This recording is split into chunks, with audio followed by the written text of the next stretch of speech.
तो भाई इंडिया अपना पहला ही मैच हार चुकी है इंग्लैंड से, जहां पर पहली इनिंग जब खेली थी इंडिया ने तो ऐसा लग रहा था कि यार ये नई इंडिया है, ये जीत कर जाएगी। बट कमी कहाँ हुई पता है? यहाँ रोहित शर्मा की गाली की कमी थी, क्योंकि स्टेडियम में गार्डन में बहुत लोग घूम रहे थे और ज़्यादा घूम रहे थे। यशस्वी जायसवाल 4 ड्रॉप कैच, भाई कहीं ना कहीं टर्निंग पॉइंट है वो। हैरी ब्रूक का कैच और 3-4 और कैच जो कहीं ना कहीं साबित होते हैं कि ये India catches win the matches इसको फॉलो नहीं कर रही है। तो पहले इनिंग का अगर स्कोर कार्ड देखें तो यशस्वी जायसवाल 100, 101, 3 सेंचुरीज लगी थी फर्स्ट इनिंग में, और 147 फिर बनाया शुभमन गिल ने, 134 बनाया ऋषभ पंत ने, और फिर 471 का लक्ष्य खड़ा किया फर्स्ट इनिंग में, जिसका पीछा करते वक्त इंग्लैंड ने बनाया 465 रन, मात्र 6 रन दूर। और फिर बाद में दूसरी इनिंग जब खेलने उतरी इंडिया, तो वहाँ पर ऐसा लगा कि शुभमन गिल जल्दी आउट हो गए और फिर उसके बाद Sai Sudharsan, but ex LSG player KL Rahul और current LSG captain Rishabh Pant दोनों ने मिलकर जो पार्टनरशिप जड़ी, यार लग रहा था कि मतलब अब ये इंडिया से कोई मैच जीत नहीं पाएगा। बट जैसी ही ये दोनों की पार्टनरशिप खत्म हुई, विकेट पे विकेट, और ये इंडिया का लोअर ऑर्डर पहली बार ऐसा कोलैप्स किया है दोनों इनिंग में। इससे पहले आप कभी भी देखोगे इंडिया का लोअर ऑर्डर बहुत अच्छा था, जब अश्विन थे और कई बॉलर्स भी खेल लेते थे, शमी ले लो, वो बैटिंग कर लेते थे। बट यहाँ पर कहीं ना कहीं चूक हुई और 364 ही बना पाई इंडिया अपनी सेकंड इनिंग में। बट जब इंग्लैंड उतरती है सेकंड इनिंग में तो ऐसा लगा ही नहीं कि ये हारने के लिए या ड्रॉ करने के लिए उतरे। यार इन्होंने पहले ही जो पार्टनरशिप है फर्स्ट विकेट की वो बहुत अच्छी की। फर्स्ट इनिंग पार्टनरशिप लगभग रही इनकी 188 पे फर्स्ट विकेट अपना खोया इन्होंने।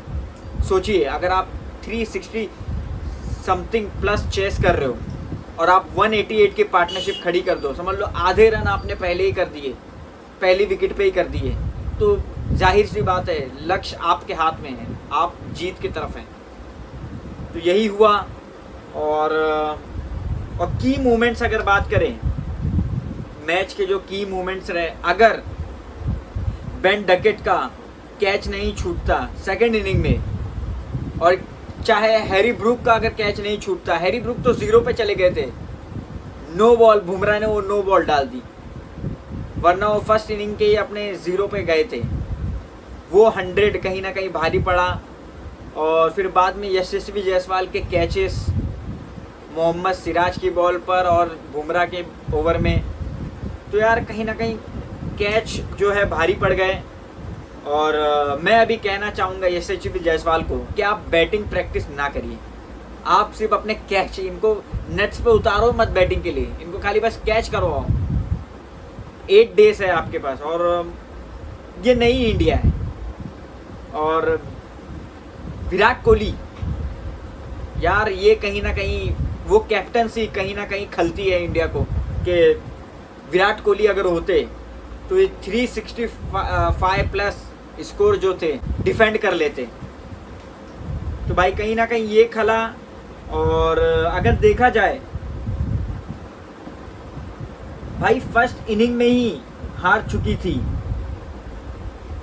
और अगर आप देखें इंडिया लास्ट कुछ टेस्ट मैचेस में, पहले तो न्यूजीलैंड से घर पे वाइट वॉश हुए हम, फिर बॉर्डर गावस्कर ट्रॉफी वहाँ पर ऑस्ट्रेलिया ने इतने सालों बाद हराया हमें, और फिर ये चलो ये तो अभी न्यू फेज़ है इंडिया का, कहीं ना कहीं कमबैक होगा।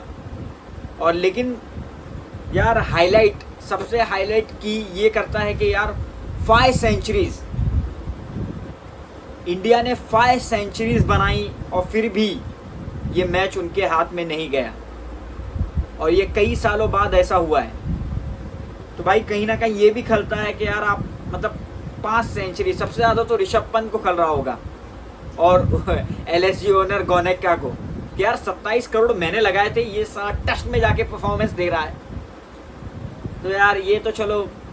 और KL राहुल बहुत अच्छी पारी की। एंड इंग्लैंड ने प्लेयर ऑफ द मैच दिया बेन डकेट को, जो कहीं ना कहीं देना था यशस्वी जायसवाल को, क्योंकि यार वो आपका 12th प्लेयर था, 4 कैचेस छोड़े। आपको पता है यशस्वी जायसवाल ड्रेसिंग रूम में आकर एक सॉन्ग गा रहे थे, पता है कौन सा? Give me some sunshine, give me some rain, give me another chance, I will drop that catch again. यार यशस्वी जायसवाल ने कहीं ना कहीं टर्निंग पे पॉइंट यशस्वी जायसवाल रहे।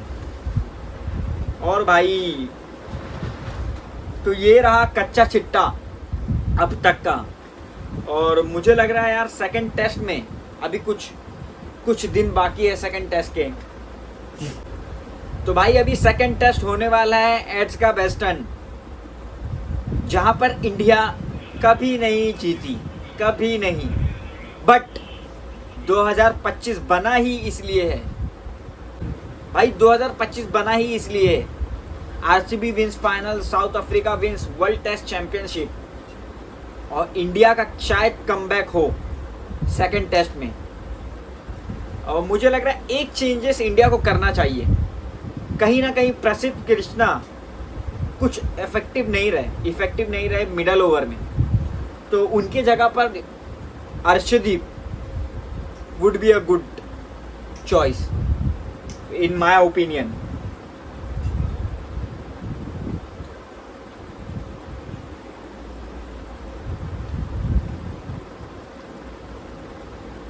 और भाई गिल जो पीछे से कैप्टेंसी कर रहे थे कि एक तरफ मोहम्मद है, एक तरफ कृष्णा है, दो भाई दोनों तबाही।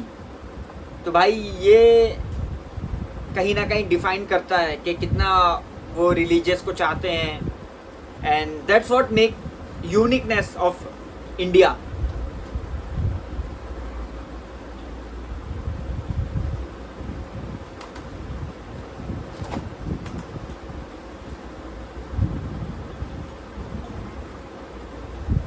भाई इंडिया को अपनी बॉलिंग में डेप्थ लाना पड़ेगा, और कहीं ना कहीं हमें 2 बदलाव तो करना ही चाहिए।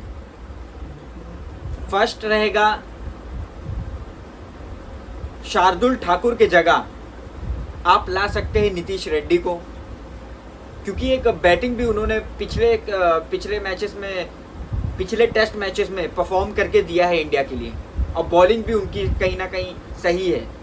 तो पहले तो एक ऑलराउंडर इस पे जाना चाहिए, और second Arshdeep for sure, because Arshdeep अगर बुमराह के अंडर में बॉलिंग करेंगे सेकंड टेस्ट, तो मैं कहीं ना कहीं कहता हूं कि यार नेक्स्ट बुमराह अर्शदीप हो सकता है, और यही चाहिए इंडिया को।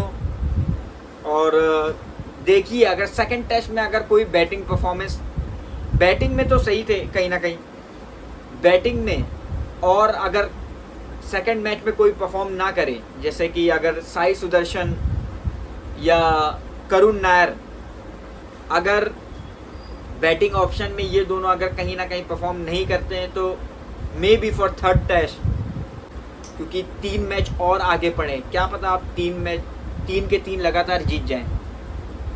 तो ये रहा आज का समरी।